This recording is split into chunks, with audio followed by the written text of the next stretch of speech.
G'day guys. How you doing? We're on the sunny Gold Coast, and there's no real reason that we're here other than we decided to come over, and I flew up over from Perth, and Mike's up this way looking for a house at the moment, and we decided to have a weekend hanging out. So we're going to go and ride some trophy trucks, or drive some trophy trucks, which is going to be interesting. Yep. So definitely. So come and join along. We'll see you soon. Cheers, guys. Travel all over. So all you boys have got 6 laps. The biggest trick, boys, with this truck, because you got the Chev in the front, she's really light in that back end when you're cornering. So the best way to corner the truck, brake into the corner straight. Once you're into the corner, as soon as you start to turn him in, just squeeze that power on. The back will then just step out.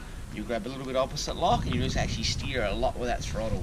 If you're hard on the gas into that corner, it'll just spin out on you, and you won't catch the wheel because it happens that quick. Even whoever's driving it, if it's myself, the other instructors, it really steps out. So just squeeze that power on. You got plenty to play with.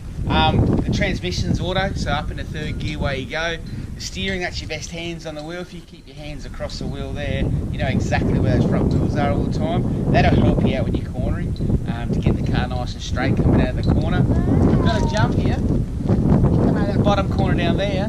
Just line her up nice and straight. When you hit that jump, keep the car straight. When you're in the air, lift off the accelerator so you haven't got your foot on the throttle. Land the car, line up this right hander here. You see that second blue drum there? That's where we get on the power. Just behind that tree there, we've got a 20-foot creek drop. We've been pretty close to getting in there, so that's why I ask everyone to keep off the gas. Keep it on the inside. Once you get that second drum, get back on the power. When you're approaching this jump, guys, out of that corner, it's pretty slippery out there, which is cool.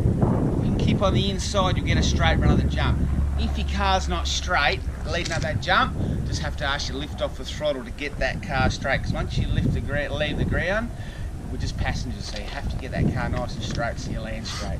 The rest of the track, it's cool out there. You guys will get a good hang of it. By about lap 3, you start to get a pretty good feel for what it's doing. Then each lap then, you'll just get quicker and quicker. The orange marker is the only rule we have. If you hit one, you've spun out. I've got an intercom in the helmet there, so I'll help you out with how you spun out and tell you how to get through the corner quicker. If you hit 2, boys, you're just driving beyond your ability. You haven't got car control, so now it becomes dangerous for both of us. So I'll bring you back in, game's over.